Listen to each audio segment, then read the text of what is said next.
Hello friends, इस video में हम पूरी डिस्कस करेंगे animal breeding and genetics. One by one point by point discuss करेंगे। इसमें मैंने सारा जितना भी हमारा एनिमल रिफ्रेशर का है, वेट स्कैन का, सारा की सारा मैटर इसी में डाला है एक वीडियो में। इससे क्वेश्चन एक भी बाहर नहीं जाएगा। ये एग्जाम पॉइंट ऑफ व्यू से मैंने वीडियो बनाई है। आप एक एक चीज़ को ध्यान से सुनिएगा, चाहे तो नोट डाउन भी कर सकते हैं। आपको एक्स्ट्रा बुक्स खरीदने की ज़रूरत नहीं पड़ेगी। जैसे कभी कभार हम एग्ज़ाम के लिए वेट स्कैन या हम एनिमल रिफ्रेशर खरीदते हैं, इससे मैंने सारा मैटर कॉम्प्रोमाइज़ कर दिया है। विदाउट डिले वीडियो को स्टार्ट करते हैं। सबसे पहले देखते हैं कि इसमें दे रखा है, पहला हमारा क्रोमोजोम नंबर का टेबल है। तो क्रोमोजोम नंबर्स हम डिस्कस करते हैं। हम सिर्फ इंपॉर्टेंट स्पीसीज़ को डिस्कस करेंगे। तो इसमें सबसे पहले जो हमारा कैट और पिग है, उसका जो क्रोमोजोम नंबर दैट इज 38। बिल्ली और सुअर का 38। ठीक है। स्वम बफेलो जिसका क्रोमोजोम नंबर होता है 48, ये इंपॉर्टेंट याद रखना आपको। वाटर बफेलो 50, रिवरान बफेलो भी कहते हैं, वाटर बफेलो भी कहते हैं 50, स्वम बफेलो 48, ये कभी कभार पूछा जाता है। भेड़ का क्रोमोजोम नंबर होता है दैट इज 54, और मिथुन का अगर आप याद करें तो 58। भेड़ का इंपॉर्टेंट है, शीप का दैट इज 54। गोट कैटल याक, इन तीनों का 60 होता है। गोट कैटल याक GCY, उनका क्या होता है 60। अगर हम बात करें हॉर्स का इसमें दे रखा है और होता है 64। और अगर हम बात करें डंकी का तो उसका होता है 62, और इनके बीच में जो नंबर आएगा दैट इज 63। तो ये 63 हो जाएगा हमारा म्यूल और हिन्नी का, खच्चर का 63 क्रोमोसोम नंबर हो जाएगा। देखिए घोड़े का एक बार दोबारा से देखिए, घोड़े का या हॉर्स का 64, टंकी या गधा का 62 और म्यूल या खच्चर का 63। ऊँट का 74, कुत्ता और मुर्गा मीन्स डॉग और चिकन का दैट इज 78। आप और भी याद कर सकते हैं।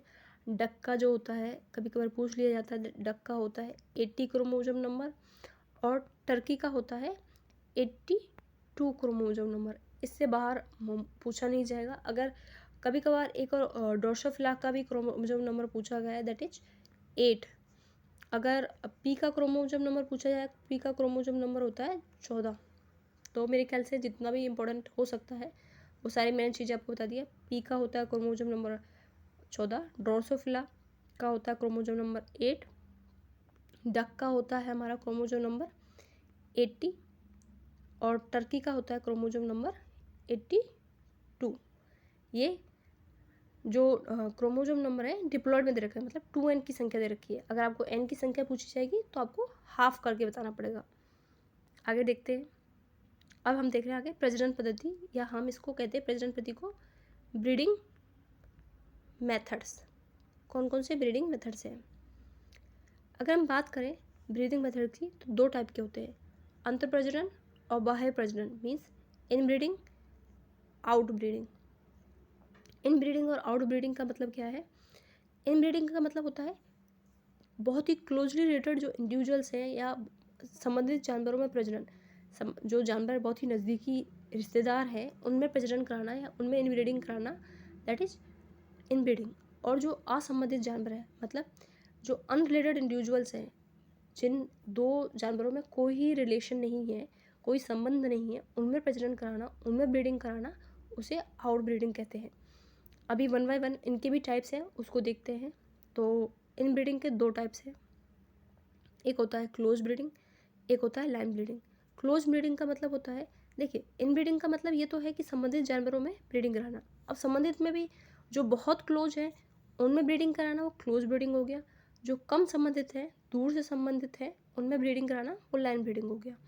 जैसे अगर हम बात करें जो क्लोज ब्रीडिंग है, इसमें जो ब्रीडिंग होती है वो पेरेंट्स और ऑफ स्प्रिंग, मतलब या तो माँ और बेटा के बीच में होगी या पिता या पुत्री के बीच में होगी। मतलब जो माता पिता हैं उनकी बच्चों के साथ अगर ब्रीडिंग करी जाए, काफ़ी क्लोज ब्रीडिंग होगी, उसे ये एक टाइप हो गया। दूसरा होता है कि भाई बहन के बीच में ब्रीडिंग करा दी जाए, खास भाई बहन के बीच में ब्रीडिंग करा दी जाए जिनके माँ बाप सेम है, उनको फुल सिप्स कहते हैं, और उनके बीच में ब्रीडिंग करा दी जाए तो उसको क्लोज ब्रीडिंग कहते हैं। तो अगर आपको समझ में आया तो क्लोज ब्रीडिंग का मतलब हो गया, जैसे सपोज कर लीजिए अगर कोई सायर है, मीन्स बुल है, उसकी डॉटर से मीटिंग करा दी जाए तो उसे कहेंगे हम क्लोज ब्रीडिंग। अगर और वहीं जो सन है और डैम से मीटिंग करा दी जाए, मतलब माता की बेटा से मीटिंग करा दी जाए, माँ और बेटा का प्रजनन करा दिया जाए तो उसे क्लोज ब्रीडिंग में रखेंगे। दूसरा होता है full sib breeding. Full sibs का मतलब होता है जिनके माता पिता समान हो, उनको फुल सिप्स कहते हैं।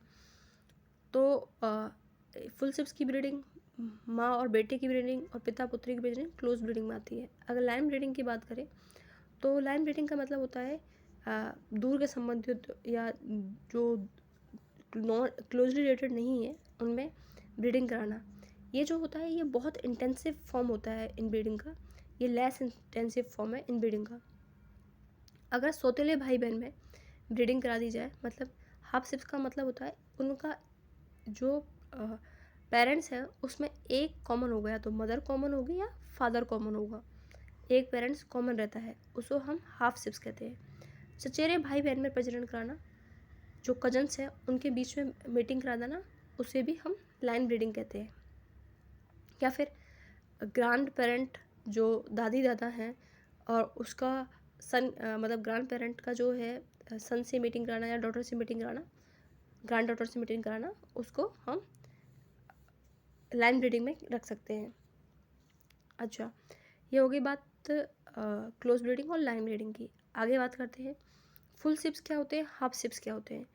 फुल सिप्स वो बच्चे होते हैं जिनके माता पिता समान होते हैं, मीन्स ये भाई बहन है, इसका भी इसके जो फादर है वो भी सेम है, इसके भी फादर सेम है, इसकी भी मदर सेम है और इसकी भी मदर सेम है। तो ये हो गए खास भाई बहन, अगर आप कहें तो उनको हम फुल सिप कहते हैं। अगर हम बात करें हाफ सिप्स की, हाफ सिप्स का मतलब होता है जिनके एक माता पिता में से एक कॉमन होगा, जिसे हम हिंदी में सौतेले भाई बहन कहते हैं। तो ये दो बच्चे हैं तो इसका मदर अलग है, इसकी मदर अलग है, लेकिन फादर कॉमन है या फिर दोनों की मदर कॉमन है, तो उसे हम क्या कहेंगे, हाफ सिप कहते हैं। बच्चे जिनका एक माता पिता जनक समान हो। आगे बढ़ते हैं। अब आगे हमने जो पहले हमने इन ब्रीडिंग के टाइप देख लिए थे, अब हम आउट ब्रीडिंग के टाइप्स देखेंगे। तो आउट ब्रीडिंग के जो टाइप होते हैं उसमें 5 टाइप के होते हैं। एक होता है आउट क्रॉसिंग, एक होता है ग्रेडिंग अप, एक होता है टॉप क्रॉसिंग, एक होता है क्रॉस ब्रीडिंग, एक होता है स्पीसीज हाइब्रिडाइजेशन या प्रजातीय संकरण। तो अगर हम बात करें आउट क्रॉसिंग की, सबसे पहले हम आउट क्रॉसिंग को डिस्कस करते हैं। इसमें क्या होता है कि जो इसमें जो मेटिंग होती है या प्रजनन जो होता है, एक ही नस्ल के 2 असंबंधित जानवरों में प्रजनन करना जिनकी पिछली 4 से 6 पीढ़ियाँ के पूर्वज समान ना हो। मतलब हमारा जो आउट क्रॉसिंग होता है इसमें हम क्या करते हैं, 2 अनरिलेटेड एनिमल्स में हम क्रॉसिंग कराते हैं जिसके 4 से 6 पीढ़ियों के पूर्वज सेम नहीं थे, मतलब समान नहीं थे। हम एक ऐसे बुल और जो कैटल है उसमें क्रॉसिंग करा रहे हैं जिनके जो जनरेशन थी वो 4 से 6 पीढ़ी के पूर्वज जो थे वो सेम नहीं थे, अलग अलग थे। आउट क्रॉसिंग से पैदा होने वाले जो संतान होती है उसको आउट क्रॉस कहते हैं। ये सबसे सरल तरीका होता है आउट ब्रीडिंग का। आउट क्रॉसिंग जो होता है सबसे सरल तरीका होता है इसका आउट ब्रीडिंग का। अगर हम ग्रेडिंग अप की बात करें, इसमें क्या होता है कि हम ग्रेडिंग अप कर रहे हैं किसी की जन्म प्लान को। तो इसमें क्या होता है, एक जो हमारा प्योर जो ब्रीड होती है उसको हम प्योर ब्रीड के सायर को एक डिस्क्रिप्टिव या मतलब जो ब्रीड जो है जिसका जर्म प्लास डिस्क्रिप्टिव नहीं है उससे हम ब्रीडिंग करा देते हैं। तो उसे हम 7 से 8 पीढ़ी तक ब्रीडिंग कराते रहते हैं, जिससे क्या है कि जो जर्म प्लाज है वो जो प्योर फॉर्म है या प्योरिटी डेवलप होती रहे, ग्रेडिंग अप होते रहे। मतलब हम पहली जनरेशन में क्रॉसिंग कवर कराते हैं, फिर दूसरी जनरेशन में क्रॉस कराते हैं, फिर तीसरी जनरेशन में क्रॉस कराते हैं, ऐसे क्रॉस कराते रहते हैं जिससे क्या होता है कि एक शुद्ध नस्ल या फिर हम प्योर नस्ल बन के तैयार होती है। तो इसे ग्रेडिंग अप कहते हैं। तो शुद्ध नस्ल मतलब इसमें क्या होगा, एक जो नर है वो शुद्ध नस्ल का होगा, कह सकते हैं आप इंग्लिश में सायर जो है वो प्योर ब्रीड का होगा, और जो मादा है वो अशुद्ध ब्रीड की, या फिर आप कह सकते हैं वो उसका डिस्क्रिप्टिव जो ब्रीड है अनडिस्क्रिप्टिव ब्रीड की होगी, मतलब कोई भी लोकल फीमेल है उससे क्रॉसिंग करा दी है। और ऐसा आप कब करेंगे, जनरेशन आफ्टर जनरेशन करते रहेंगे, जिससे आपको 7-8 जनरेशन के बाद एक प्योर ब्रीड मिल जाए। फिर होता है हमारा थर्ड जो पॉइंट है, that is top crossing. Top crossing का मतलब होता है कि इसमें हम क्या करते हैं, जो हमारा प्योर मेल है और जो प्योर मतलब जो शुद्ध नस्ल का नर है और अशुद्ध जो मादा है उसके साथ प्रजनन करवाते हैं सिर्फ एक ही बार। तो टॉप क्रॉसिंग में क्या होता है कि आप मेटिंग कराएंगे प्योर ब्रीड मेल की विद अनरिलेटेड फीमेल, जो फीमेल है उसके साथ सिर्फ एक जनरेशन तक कराएंगे। ये जो होता है आउट क्रॉस, मतलब अगर आप देखा जाए तो ये ग्रेडिंग कप जैसा ही है, लेकिन ये इसमें सिर्फ एक ही जनरेशन तक करा रहे हैं, तो उसे टॉप क्रॉसिंग कह दिया। अगर हम बात करें, देखिए ग्रेडिंग अप में क्या है कि हम क्रॉसिंग करा रहे हैं 7 से 8, एक प्योर ब्रीड का मेल है, एक नॉन या आप कहें जो डिस्क्रिप्टिव ब्रीड है, लोकल ब्रीड है, उसके बीच में क्रॉसिंग करा रहे हैं। तो ऐसा 7 से 8 जनरेशन तक करवा रहे हैं। लेकिन अगर हम इसी को एक जनरेशन तक ही कराएं, जो प्योर ब्रीड मेल है और जो लोकल फीमेल है उसके बीच में लोकल मादा है, जो उसके बीच में अगर हम क्रॉसिंग कराते हैं सिर्फ एक ही जनरेशन तक, उसे टॉप क्रॉसिंग कहा जाएगा। फिर होता है क्रॉस ब्रीडिंग। क्रॉस ब्रीडिंग के नाम से पता लग रहा है, मतलब दो अलग अलग नस्ल में हम क्रॉसिंग करा रहे हैं। एक मान लीजिए कोई भी हरियाणा, कोई जो ब्रीड है हरियाणा है, एक साहिवाल है, अलग अलग ब्रीड है, हम इन दोनों में क्रॉसिंग करवा रहे हैं, तो उससे जो नई नस्ल जनरेट होगी उसे क्रॉस ब्रीड कहा जाता है। जैसे आपको मालूम है हिजारडेल, करण फ्राइज, करण स्विस, ये सभी हमने पढ़ रखी है। करण फ्राइज में आपको पता है HF और थरपर के बीच में कराते हैं, करण स्विस हो गया हमारा। तो ये सारी जो ब्रीड्स हैं इनमें क्रॉसिंग ओवर जो करा के क्रॉस ब्रीड की जाती है। आगे बात करते हैं स्पीसीज हाइब्रिडाइजेशन, या हम प्रजातीय संकरण कह सकते हैं। इसमें क्या होता है, दो अलग स्पीसीज होती है, दो डिफरेंट स्पीसीज में क्रॉसिंग कराना, उसे हम स्पीसीज हाइब्रिडाइजेशन कहते हैं। जैसे आपने गाय और भैंस के बीच में प्रजनन करा दिया, दो अलग अलग स्पीसीज हैं, तो उसे हम स्पीसीज हाइब्रिडाइजेशन कहेंगे। जैसे इसमें एग्जांपल दे रखा है कैटलो। कैटलो में क्या होता है, अमेरिकन भैंस होती है, विदेशी गाय होती है, अमेरिकन बुल होता है, और एक्जोटिक कैटल होती है। अगर हम बात करें म्यूल की, म्यूल ये कई बार पूछा जाता है, म्यूल में जो होता है मेयर घोड़ी होती है, और जैक जो होता है गधा होता है। मतलब इसमें फीमेल जो है वो हॉर्स है, और मेल जो है वो डंकी है। अगर हम बात करें हिन्नी की, तो इसमें क्या होता है, स्टेलियन होता है, मतलब घोड़ा होता है, और जेनेट गधी होती है। हिन्नी में आपको इतना याद रखना है, इसमें मेल फीमेल में कंफ्यूज करते हैं। तो म्यूल के जो म्यूल के लिए जो होता है, उसमें जो मेल होता है दैट इज़ डंकी, और जो इसमें गधा होता है। और हिन्नी में अगर हम बात करें मेल की, तो स्टेलियन होता है। जेब्रोड में जेब्रा और हॉर्स है, और कैमा में कैमल और लैम्बा है। पिनियों में हमारी विदेशी गाय और याक होगी, ये भी कभी कभार पूछा जाता है। तो कैटल और याक के बीच में जो कराया जाता है दैट इज पिनियो। तो हमने पढ़े इसमें सबसे पहले आउट क्रॉसिंग, फिर grading up, top crossing, cross breeding, और स्पीसीज हाइब्रिडाइजेशन या प्रजातीय संकरण। तो आपको मैंने बता दिया आउट क्रॉसिंग में क्या होता है, इसमें एक ही नस्ल में, मतलब एक ही ब्रीड में अगर एक ही ब्रीड में दो जानवरों का हम क्रॉसिंग करवा रहे हैं, लेकिन वो दो जानवर क्या है, 4 से 6 पीढ़ी तक उनके जो पूर्वज हैं वो कॉमन नहीं है, मतलब उनमें कोई रिलेशन नहीं है पिछली 4 से 6 पीढ़ी तक, तो वो क्या हो गया, हमारा आउट क्रॉसिंग हो गया। जैसे नॉर्मली हम करते हैं, दो जानवरों के बीच में क्रॉसिंग करवा देते हैं, या आप मान लीजिए एक फार्म से आपने एक जानवर लाया, दूसरे फार्म से एक जानवर लाया, दोनों सेम ब्रीड के, हरियाणा के ही दोनों हैं, तो उसे आउट क्रॉसिंग कह दी। अगर हम ग्रेडिंग अप की बात करें, तो ग्रेडिंग अप में हम क्या करते हैं, कोशिश करते हैं एक प्योर ब्रीड बनाने की। तो ग्रेडिंग अप में क्या करते हैं, हम 7 से 8 जनरेशन तक क्रॉसिंग कराते हैं, जिससे क्या होती है, एक शुद्ध नस्ल तैयार होती है। तो ये ग्रेडिंग अप हो गया। टॉप क्रॉसिंग में क्या है, हम वही काम कर रहे हैं, लेकिन एक जनरेशन तक काम कर रहे हैं सिर्फ, उसे टॉप क्रॉसिंग कह दिया। मतलब एक प्योर ब्रीड हमारा मेल है, प्योर ब्रीड सायर है, प्योर ब्रीड बुल है, उसकी हम क्रॉसिंग करवा रहे हैं एक अशुद्ध मादा से, या फिर आप मान लीजिए लोकल फीमेल से, कोई भी जिसकी ब्रीड जो है डिस्क्रिप्टिव नहीं है उसको क्रॉस करवा रहे हैं। अगर हम क्रॉस ब्रीडिंग की बात करें तो दो अलग अलग नस्ल में है। आपने एक साहिवाल का बुल ले लिया है, हरियाणा की गाय है, दोनों में क्रॉसिंग करवा दी, वो क्या हो गया हमारा क्रॉस ब्रीड हो गया, दो अलग अलग ब्रूड। या आप मान लीजिए एक जैसे करंट फ्राइज में जो हमारा HF है वो बाहर की है, और जो हमारा जो HF है और करंट फ्राइज में थारपारकर जो होती है हमारी जो देसी नस्ल है, तो उन दोनों में क्रॉसिंग करवा दी तो क्रॉस ब्रीड हो गया। और स्पीसीज हाइब्रिडेशन में दो अलग अलग स्पीसीज, बिल्कुल अलग अलग स्पीसीज। अच्छा, क्रॉस ब्रीडिंग के क्या फ़ायदे होते हैं? आपको पता है ब्रीड कॉम्प्लीमेंटेशन।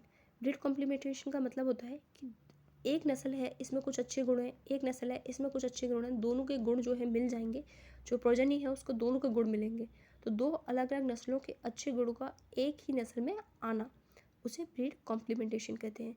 हाइब्रिड वागर का लाभ लेने के लिए इसमें क्या होता है कि इसमें जो इसमें जेनेटिक वेरिएशन है, इसमें कुछ जेनेटिक वेरिएशन है, तो प्रोजनी में भी जेनेटिक वेरिएशन आएगी, तो आपको हाइब्रिड वागर मिलेगा। अच्छा, ये हो गए हमारे आउट ब्रीडिंग और इन ब्रीडिंग के टाइप। आगे देखते हैं, जो रैंडम मैटिंग होती है उसको पैनमिक्सिया भी कहा जाता है। अच्छा, अगर हम बात करें कि अगर हम इन ब्रीडिंग की बात करें, अंतर प्रजनन से होमोजाइगोसिटी बढ़ती है, लेकिन अगर हम बात करें जो क्रॉस ब्रीडिंग है, अगर हम बात करें तो इससे जो ब्रीडिंग बढ़ती है या बाह्य प्रजनन या आउट ब्रीडिंग से जो प्रजनन बढ़ती है वो हेट्रोजाइगोसिटी बढ़ती है। तो जो हमारा इन ब्रीडिंग है इससे क्या बढ़ेगा, होमोजाइगोसिटी, और जो आउट ब्रीडिंग है उससे क्या बढ़ेगा, हेट्रोजाइगोसिटी। हाइब्रिड वाइगर का मतलब होता है कि जो प्रोजेनी है या जो बच्चा है वो माता पिता से किसी भी तरीके से बेहतर होना, उसमें बेहतर गुण आना, उसे हाइब्रिड वाइगर कहते हैं। आगे डिस्कस करते हैं।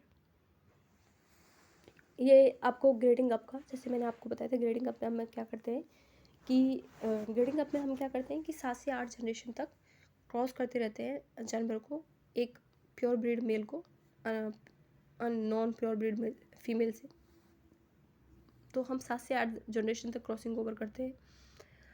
तो 7 से 8 इसमें दे रखा है, आपको याद करना है कि किस जनरेशन पे जब आप क्रॉस करेंगे तो कितना % प्योरिटी आएगी।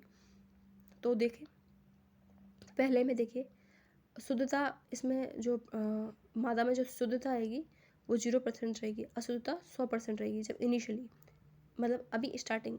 फिर आपने जो फर्स्ट टाइम ब्रीडिंग कराएंगे तो 50% होगा, और 50% अनप्योर रहेगी, और 50% प्योरिटी आ जाएगी। फिर सेकंड टाइम पे 75%, मतलब आपको इस इधर से आधा करके इधर प्लस करते जाना है। 50 का आधा होगा 25, 50 में 25 प्लस करेंगे 75, फिर 25 का आधा करना है तो 12.5, इसमें 12.5 को प्लस करेंगे तो 87.5 तीसरे में, 4th जनरेशन में 93.5, 93.75, फिफ्थ में आपको ये याद करना होता है कि 8th जनरेशन में लगभग 99.6, मतलब कितना जनरेशन तक हम क्रॉसिंग करते जाएंगे हमें प्योर ब्रीड का चाहिए, तो 8 जनरेशन तक। 7वें पे 99.2 आ जाता है, मोस्टली 7th और 8th का ही पूछा जाता है, तो 99.2 और 8th का 99.6। अच्छा, फिर हम देखते हैं कि जो ट्रेड्स हैं या जो कैरेक्टर हैं उनका इनहेरिटेंस बच्चों में वो कैसे जाते हैं। तो उसके 3 जो टाइप्स हैं, जो ट्रेड्स हैं या कैरेक्टर्स हैं, एक होता है सेक्स लिमिटेड ट्रेड्स, एक होता है सेक्स इन्फ्लुएंस ट्रेड, एक होता है sex link trade. Sex limited का मतलब होता है कि वो उसी सेक्स में लिमिटेड है। तो ये जो होते हैं हमारे ऑटो जो क्रोमोजोम्स होते हैं उन पे होते हैं, ये भी ऑटो क्रोमोजोम्स जो होते हैं उन पे होते हैं। ये सेक्स जो लिंग गुणसूत्र होते हैं उन पे होते हैं। तो ये हो गए sex limited traits, sex influence trait और सेक्स लिंक ट्रेड्स। तो इनके एग्जांपल बहुत इंपॉर्टेंट है। इसमें क्या होता है, ये जो सेक्स लिमिटेड ट्रेड्स होते हैं ये दोनों में होते हैं, ये भी नर और मादा दोनों में होते हैं, क्योंकि ये दोनों ऑटो क्रोमोजोम्स पाए जाते हैं और या ऑटोजोम्स पे पाए जाते हैं। अगर हम बात करें जो सेक्स लिंक्ड है, अगर जो एक्स क्रोमोजोम से लिंक्ड होगा वो फीमेल में पाया जाएगा, जो मतलब एक्स आपको मालूम है कि दोनों में होता है, एक्स वाई और एक्स एक्स, मतलब नर और मादा दोनों में पाया जाएगा। अगर हम बात करें वाई की तो सिर्फ और सिर्फ नर में पाया जाएगा। जैसे क्या क्या होता है, तो एक होता है हमारा जो सेकेंडरी हमारे कैरेक्टर्स होते हैं, सेकेंडरी सेक्सुअल कैरेक्टर्स होते हैं, वो अंडा उत्पादन मतलब एग उत्पादन, क्योंकि आपको मालूम है अगर फीमेल कर रही है एग उत्पादन तो उसी के लिए लिमिटेड हो गया। दूध उत्पादन फीमेल के लिए लिमिटेड हो गया। जो हमारा स्पर्म या सीमन कहें, सीमन का उत्पादन वो मेल के लिए लिमिटेड हो गया। तो जो हमारे सेकेंडरी सेक्सुअल कैरेक्टर्स हैं वो भी जो एनिमल का सेकेंडरी सेक्सुअल कैरेक्टर है, और साथ में हमारा बाकी एग प्रोडक्शन, ये सभी क्या हो गया, लिमिटेड ट्रेड्स हो गए। जो मेल में लिमिटेड है वो फीमेल में नहीं हो सकता, जो फीमेल में हो मेल में नहीं हो सकता। Sex influence trade, sex influence trade की हम अगर बात करें तो इसमें हमारे जो जैसे आपको मालूम है कि जो ह्यूमंस में जो गंजापन होता है या जो मेल है उसमें जो बाल्डनेस होती है या ह्यूमन में जो बाल्डनेस होती है वो सेक्स इन्फ्लुएंस ट्रेड होती है। तो अगर हम बात करें डॉर्सेट भेड़ है उसमें पोल्ड एवं हॉर्न कंडीशन होना। आयरे सायरे में गाय की त्वचा का रंग, जो हमारी आयरे ब्रीड है उसमें त्वचा का रंग या स्किन का कलर जो होता है, ये भी एक एग्जांपल है हमारा सेक्स इन्फ्लुएंस ट्रेड का। अगर हम बात करें सेक्स लिंक्ड की, तो जो एक्स क्रोमोजोम है इससे जो लिंक्ड है दैट इज़ हीमोफीलिया।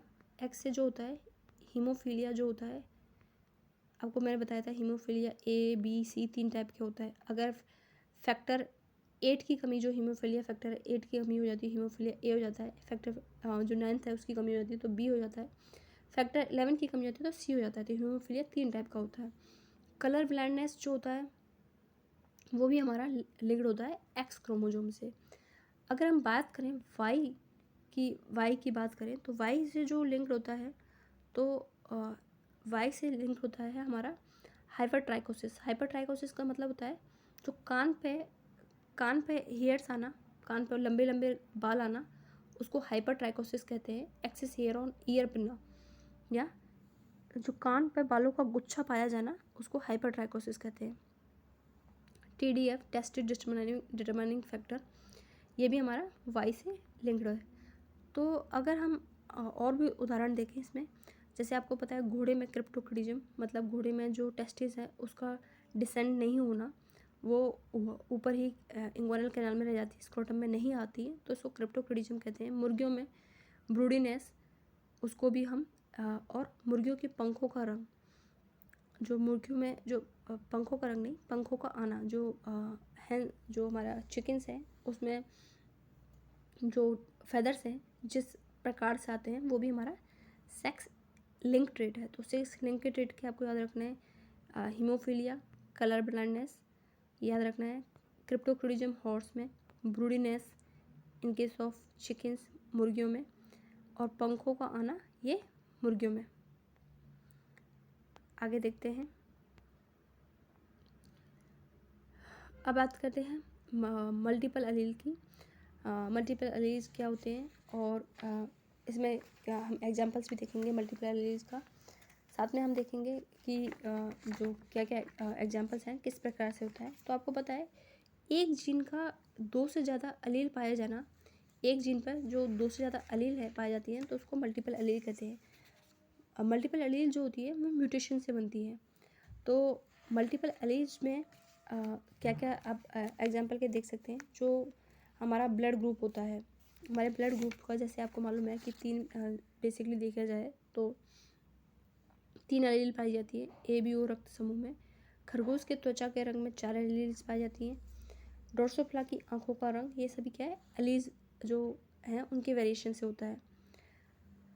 तो आपको मालूम है कि जो हमारा RBC रहता है, RBC के ऊपर एंटीजन रहता है, RBC के ऊपर एंटीजन रहता है, उसकी वजह से ही हमारा ब्लड ग्रुप होता है। तो अगर RBC के जो है अगर RBC के ऊपर जो अगर देखा जाए तो सतह पर एंटीजन A है तो उसके अगेंस्ट जो एंटीबॉडी होगी वो B होगी। एंटीजन A है तो एंटीबॉडी B होगी। अगर B है तो एंटीबॉडी A होगी, और एंटीजन अगर दोनों एंटीजन है ए और बी तो कोई भी एंटीबॉडी नहीं होगी, और कोई भी एंटीजन नहीं है तो दोनों एंटीबॉडी होंगी। तो अगर ए एंटीजन है तो ए ब्लड ग्रुप होगा, बी एंटीजन है तो बी ब्लड ग्रुप होगा, ए बी एंटीजन है तो ए बी होगा, और कोई भी अगर एंटीजन नहीं है तो ओ ब्लड ग्रुप होगा। तो हमने देखा कि जो आरबीसी के ऊपर जो एंटीजन होता है उसके हिसाब से हमारा आरबीसी के ऊपर जो एंटीजन होता है उसके हिसाब से हमारा रक्त समूह या रक्त कौन सा हमारा ब्लड ग्रुप है वो डिस्कस होता है। अगर हम बात करें